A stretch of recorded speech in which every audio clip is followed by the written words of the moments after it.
அப்பா குணசேகரின் அழைப்பை ஏற்று இந்தியா வந்த அனன்யாவை அவளது சித்தி மகள் அஞ்சலி பாட்டி வீட்டிலிருந்து அப்பாவை பார்க்க அழைத்துச் செல்ல அங்கே அஞ்சலிக்கு நிச்சயதார்த்தம் நிகழ்ச்சி நடக்கிறது. குணசேகரனும் மகிழ்ச்சியாக இருக்க கூட்டத்தில் இருந்த ஒருவர், என்னப்பா குணசேகர், உன்னோட 2வது பொண்ணுக்கு மட்டும் கிராண்டா கல்யாணம் பண்ற, உன் முதல் பொண்ணு ஆளைய காணுமே என்று கேட்க அங்கிருந்த கூட்டம் தங்களுக்கு தெரிந்த கதைகளை பேச ஆரம்பித்தனர். ஒருவர், இந்த பையனை தானே முதல் பொண்ணுக்கு பேசி முடிச்சிருந்தாங்க, அப்புறம் ஏன் சின்ன பொண்ணுக்கு கல்யாணம் பண்ணி வைக்கிறாங்க என சொல்ல, இன்னொருவர், மூத்த பொண்ணு ஒன்னும் தப்பு பண்ண மாதிரி தெரியல, அவ நல்ல பொண்ணுதான், எனக்கு தெரிஞ்சு அவ சித்தி மீனாவும் மக அஞ்சலியும் ஏதாவது பிளான் பண்ணிருக்கலாம், என்னதான் இருந்தாலும் மீனா குறுக்கு வழியில வந்தவதானே, அம்மா புத்தி தானே பொண்ணுக்கும் இருக்கும் என சொல்ல கேட்ட குணசேகரன் முகம் கருக தொடங்கியது. அப்போது அனன்யா அங்கே மித்ரனுடன் வந்து சேர்ந்தாள். சில வருடங்களாக காணாத அனன்யாவை அனைவரும் வரவேற்று அஞ்சலியை மறந்துவிட்டு அனன்யாவின் அழகை பாராட்ட அதில் கடுப்பானாள் அஞ்சலி. அதே சமயம் அனன்யாவின் அருகில் மெதுவாக வந்த குணசேகரன், உனக்கு என்ன பைத்தியம் பிடிச்சிருக்கா, இந்த குட்டி பிசாச கூட கூட்டிட்டு வராதன்னு ஏற்கனவே உன்கிட்ட சொன்னேன்ல, இதுக்கு மேலே என்ன சோதிக்காத என்று யாருக்கும் கேட்காதபடி குரலை தாழ்த்தி கேட்ட குணசேகரனுக்கு அனன்யா வேண்டுமென்றேதான் மித்திரனை அழைத்து வந்தாள் என தோன்றியது. உங்களுக்கு இந்த என்கேஜ்மெண்ட்டுக்கு நான் வரது விருப்பம் இல்லைனா அப்புறம் எதுக்கு என்ன ஃபாரின்ல இருந்து வர வச்சீங்க, நாங்க அங்கேயே நிம்மதியா இருந்துருப்போம்ல, இப்ப கூட ஒண்ணு கெட்டு போகல, நான் என் பையனை கூட்டிட்டு போறேன், என்னை இனிமேல் கூப்பிடாதீங்க என்று சொல்லி மித்ரன் கையை பிடித்து அங்கிருந்து நடக்க ஆரம்பிக்கிறாள். அதை பார்த்த அஞ்சலி வேகமாக சென்று அவள் கையை பிடித்து கொண்டு, அக்கா, நீ அப்பாவை தப்பா எடுத்துக்காத, அவர் ஏதாவது டென்ஷன்ல பேசிருப்பாரு, அவருக்கு உன் மேலதான் பாசம் ஜாஸ்தி, அவர் உன்னை பத்தி நினைக்காத நாளே இல்ல தெரியுமா என்று சொன்னவள் பின், அக்கா, இன்னைக்கு எனக்கு என்கேஜ்மெண்ட், உன்னோட பிளெஸிங்ஸ் எனக்கு எப்பவும் வேணும், எனக்காக இங்கேயே இரு பிளீஸ் என்று கெஞ்ச நல்லவள் போல் நடித்த அஞ்சலிக்கு அனன்யா மீது பாசம் எல்லாம் இல்லை, அவளை வெறுப்பேற்ற நினைத்தாள், அவ்வளவுதான். ஆனால் அது அனன்யாவுக்கும் புரிந்தது. பின் அனன்யா தன் அப்பாவை பார்த்து, இப்ப என்ன சொல்ல வரீங்க, நான் இருக்கட்டுமா போகட்டுமா என்று கேட்க குணசேகரனுக்கும் அவளை எப்படியாவது துரத்த வேண்டும் என்ற எண்ணம் தான் இருந்தது. ஆனால் அவர் அனன்யாவை வைத்து ஒரு திட்டம் தீட்டி இருந்ததால் அவளை துரத்தாமல் இருந்தார். அனன்யாவும் மித்ரனுடன் ஓரமாக போய் அமர்ந்தாள். என் மேல இவ்ளோ கோவமா இருக்கு அப்பா, எதுக்காக என்ன எங்க வர வச்சிருக்காரு, ஏதோ தப்பா தோணுதே என்று யோசித்தவளுக்கு தலைவலியே வந்தது. மித்ரன், என்னாச்சுமா என்று விசாரிக்கும் போது கூட அதை உணராமல் அவள் ஆழ்ந்த யோசனையிலேயே இருந்தாள். பின் மித்ரன் அங்கிருந்த வெயிட்டரிடம் தண்ணி வாங்கி அனன்யாவிடம் கொடுத்து குடிக்க கொடுக்க அதை வாங்கி குடித்தவள் சிறிது நிதானத்திற்கு வந்து நன்றி சொல்லும் விதமாய் மித்ரனை முத்தமிட்டாள். அப்போது குணசேகரன் 50 வயது நிரம்பிய ஒரு நபருடன் அவளை நோக்கி வந்ததை அனன்யா குழப்பத்துடன் பார்த்தாள். அவரிடம் குணசேகரன், மிஸ்டர் சுதாகர், இவதா என்னோட மூத்த பொண்ணு அனன்யா என்று அறிமுகம் செய்தார்.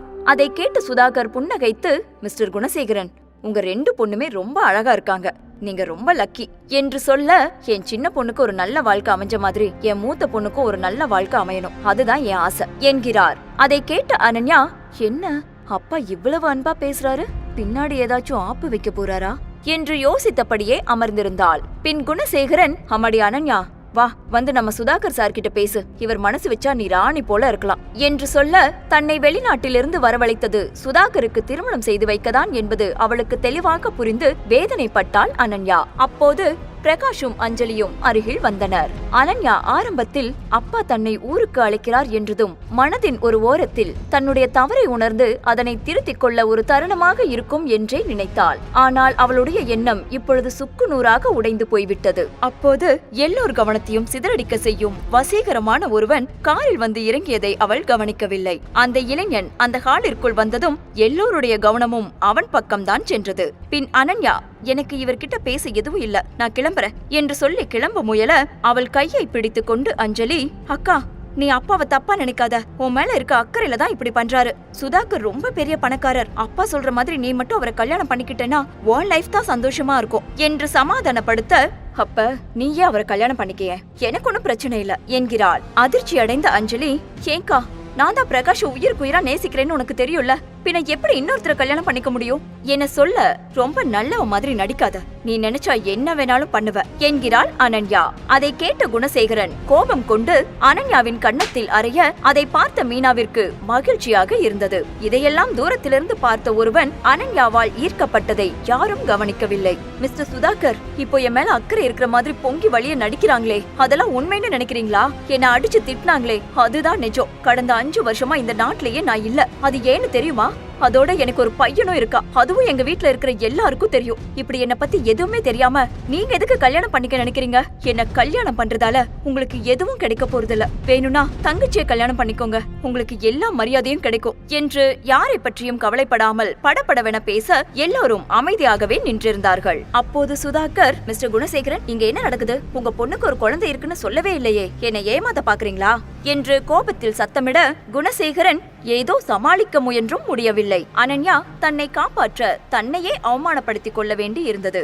மிஸ்டர் சுதாகர், என் பொண்ணு உங்களுக்கு தான் கல்யாணம் பண்ணி வைக்க ஆசைப்படுற. அவ ஏதோ சும்மா அறிவில்லாம உளறா. என் பொண்ணு நீங்க கல்யாணம் பண்ணா அவ வாழ்க்கை நல்லா இருக்கும் என்று அவரிடம் குணசேகரன் கேட்க, அப்போது யாரது ஏன் ஆளுக்கு கல்யாணம் பண்ணி வைக்க முடிவு பண்றது என்று கணீர் என ஒரு குரல் ஒலிக்க எல்லோருடைய பார்வையும் குரல் வந்த திசையை நோக்கி செல்ல சிறு புன்னகையோடு சித்தார்த் அங்கிருந்து நடந்து வந்தான். அவனை பார்த்து அனன்யா ஆச்சரியம் அடைகிறாள். இவன் என்ன எனக்கு பிரச்சனை வரும்போதெல்லாம் சரியா வந்து நிக்கிறான்? உண்மையாவே எனக்கு பிரச்சனை வரும்போது வந்து நிக்கிறானா, இல்ல இவன் தான் எனக்கு உண்மையான பிரச்சனையா என்று மனதிற்குள் நினைத்தவள் தன்னையும் மீறி அவனை ரசித்தாள். அதே நேரம் சித்தார்த்தை பார்த்து சுதாகர், மிஸ்டர் சித்தார்த், நீங்க இங்க வருவீங்கன்னு நான் எதிர்பார்க்கவே இல்ல என்று மிகவும் மரியாதையோடு பேச மற்ற அனைவரும் கூட அவனை பற்றியே பேசுகின்றனர். அதை கவனித்த அஞ்சலி, இவன் தான் அன்னைக்கு அனன்யாவை ஏர்போர்ட்ல இருந்து கூட்டிட்டு வந்தான்.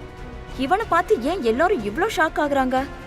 இவன் என்ன அவ்வளோ பெரிய ஆளா என்று மனதுக்குள் கேட்கிறாள். விதி ஏன் எங்களை அடிக்கடி சந்திக்க வைக்குது என்று அனன்யாவும் சித்தார்த்தும் ஒரே சமயத்தில் நினைத்துக் கொள்ள, அப்போது மித்ரன் அப்பா என்று மகிழ்ச்சியாக ஓடி வந்து சித்தார்த்தை அணைத்துக் கொள்ள பார்த்த அனைவரும் அதிர்ச்சி அடைகிறார்கள். யார் இந்த சித்தார்த்?